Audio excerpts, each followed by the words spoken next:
Greetings, Padawan. We're going to talk about Stephen Crane, and more specifically about Maggie, a girl of the streets.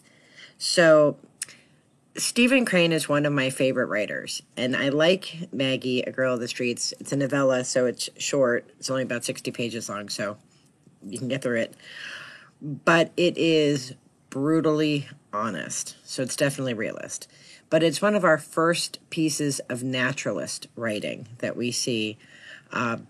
Stephen Crane is actually local to us. So he was born in Newark, and he was actually born to, his father was a Methodist minister, and his parents were really conservative. So they were against drinking, they were against theater and writing of novels and stories.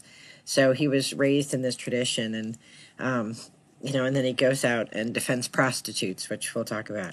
So he's an interesting character. He didn't live a long life. He only lived to be 28. But he did a lot in that 28 years. He learned to read at the age of 4, and he started publishing when he was 15.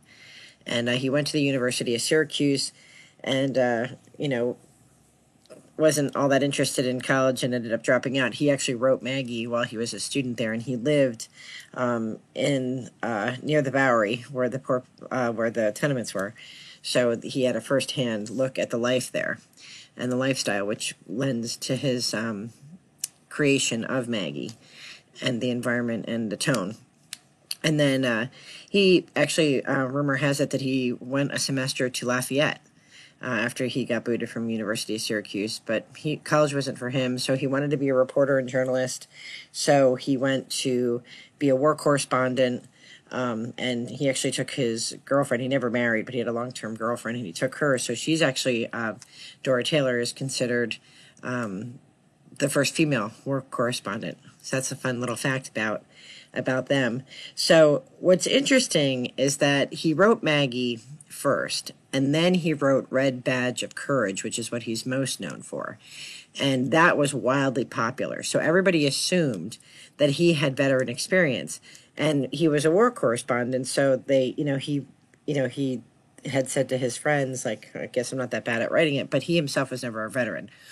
When Maggie was first published, he had to publish it under a pseudonym because nobody would touch it. It was so brutal and so realistic about the poverty and the alcoholism and the abuse and the corruption and the hypocrisy and the misery of people living in the tenements. Nobody would publish it, so he had to self-publish it, and he self-published it under a pseudonym. So isn't that funny that we have that both in Mark Twain and in him, but for different reasons? So it was scandalous when it was printed, but it gained a lot of positive reviews from folks like, you guessed it, Henry James. So then it became popular in the literary circles. Crane was friends with H.G. Wells. He had some legit literary friends. So because Red Badge of Courage was so popular, the editors came back and said, okay, if you revise Maggie, we will let you publish it. So he does a revised version of it.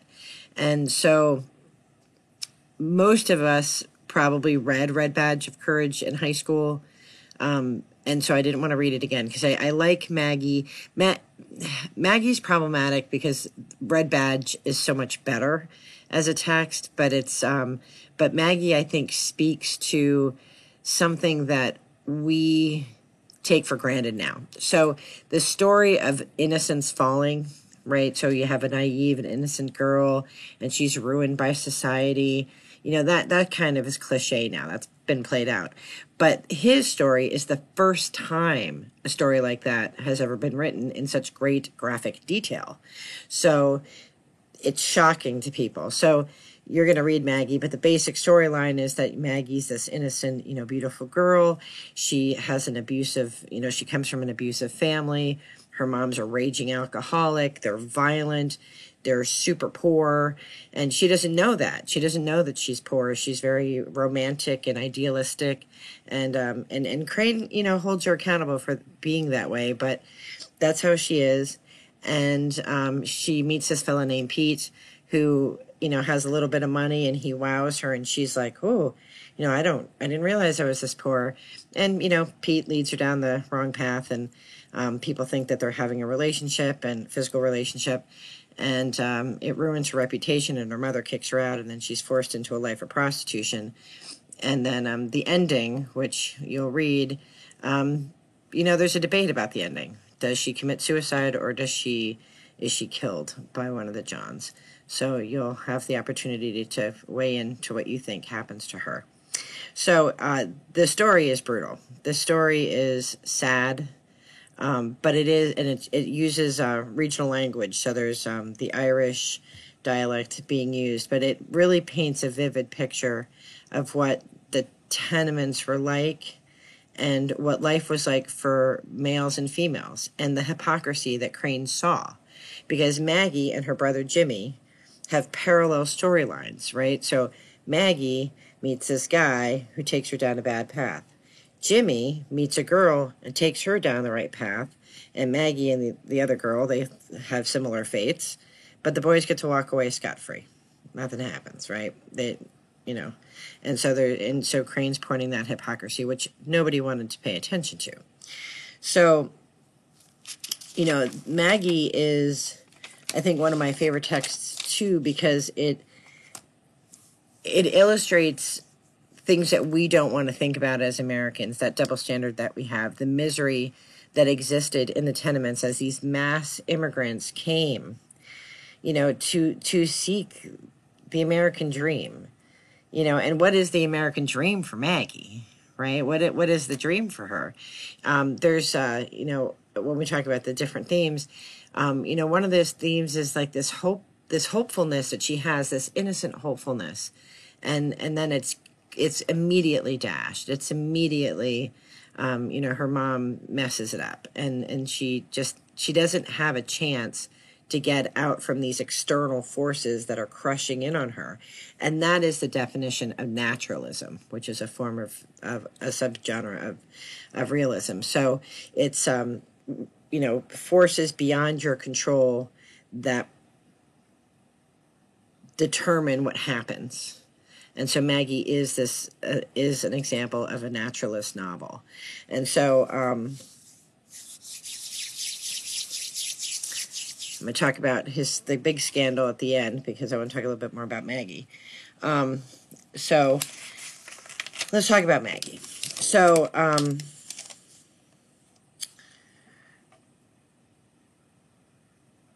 it's probably one of the most brutal texts, because remember that Crane dies in 1900. So he's born after the Civil War. He dies in 1900. He's only 28 when he dies. And he does a bunch of things. And the last 3 years of his life he spent abroad because, as we will talk about, he helped some prostitutes and ruined his own reputation. So, so he did some stuff. So it challenges goodness and the human condition and human nature, right? And nobody at the time was prepared to think about that, because except for like Henry James and William Dean Howells, they were looking at rich people and how in the Gilded Age, the fancy people, how you couldn't rise up there. But there's parallels there. Like the same things that prevent the women in those novels from rising up are really the same things that prevent Maggie from rising up, right? So it didn't matter if you were rich or poor. If you were a female, you couldn't rise up without proper connections, without people seeing you in the right way. And if any rumor started, well, heck, you were, then you were screwed. It's the only way to say it, right? So, so it's interesting to me when you look at the body of literature that comes out of realism and naturalism, that the plight for women is the same. It doesn't matter how much money you have. And the themes that are specific in Maggie, one, we see this longing. She doesn't realize at the beginning of the book that she is so poor and her parents are so abusive. I mean, they know that the mother drinks, but they don't know that that's a bad thing, right? Because everybody drinks. So they don't know that. But then she meets Pete, and Pete's, flashy. And then she gets this cloth, and she wants to decorate the mantelpiece with this cloth, and her mom ruins it. Her mom totally ruins it on her. And that symbol of like, it doesn't matter how hard Maggie tries, her hopes are dashed. Like, it's foreshadowing of the end. Like, it doesn't matter what she tries to do. Fate, this is her fate. This is her lot in life. This is what's going to happen to her. And, she's going to be ruined also, right? Then there's this theme of innocence, right? So the first line of the book, which I'm not going to say because I have a quiz question about it, the first line of the book is probably one of my most favorite first lines of any book. And it really captures the spirit of who Maggie is. She's this innocent, naive girl. She has no options, right? What are her options to get out of, her home, get out of being so poor? She sees this Pete guy and thinks, oh, he's a respectable guy because he wears nice clothes. I can get out of this poverty. I can get out of this alcoholic house. I can have a good life and kids and the American dream. And then she can't have that because that isn't what Pete wanted. Pete wanted just a, piece of the action, right? So, theme of double standards, when we compare Maggie and Jimmy, her brother, he's a truck driver. He has way more employment opportunities than she does. He does to a girl what Pete does to Maggie, and the females both suffer the same fate, and there's no accountability for the guys. There's a theme of victims and violence, and so you're either a victim or you're a victimizer, right? Like, those are the only two options in the book. Like, you're not a witness. Like, you're either getting abused or you're abusing, and that kind of goes hand in hand with another theme, which is poverty and alcoholism. So, and that probably maybe comes from Crane's upbringing because his mom was very active in the temperament movement, but it's in the novella, it's hard to distinguish which comes first, the poverty or the alcoholism. You really can't tell because it's so rampant and so damaging. And then the end, has been controversial forever. So at the end, and you're all going to read this, so I know that you already know this, but it isn't clear whether she commits suicide or whether she's killed. And you could argue both of those endings pretty well. So when you read it, you're going to tell me which one you think it is. So as a piece of naturalist writing, and remember that naturalism, being a form of realism, is looking at societal forces on the characters. So, it doesn't matter what Maggie would have done. Like, that was going to be her fate anyway. Very pessimistic view, something that Americans did not want to read at the time. They didn't want to be reminded that they caused this, and that we were, by having so many, crowded tenements and the boon of the Industrial Revolution and having so many people working and trying to, there were no other options for people, right? There were no options for the poor. So, it would be nearly impossible to get out, becoming, staying virtuous and getting the white picket fence and living in the suburbs, right? Like, how would that even work for Maggie? Was that ever possible for Maggie? So it's a good novella. I like it a lot. You're going to be doing a project. You've been doing a project for the past 2 weeks on the Tenement Museum and about tenement living. And, if once this is all over and you can go to New York City, I recommend going to the Tenement Museum because it not only talks about the early 1900s, but it follows the tenement museums up till today, because these tenements have continued to be, of course, the conditions are better now, but they've been in continuous use, since then and up until now, with different populations of immigrants coming in. And it's fascinating to see this part of our culture that's so near us geographically, right? We're so close to New York City. And to think about the history of how people came here. Most of our, many of our ancestors, have come, through Ellis Island, through the immigration portals in the early 1900s, looking for a better way. And I have to think, like, what was the way where they came from, right? How is this a better way?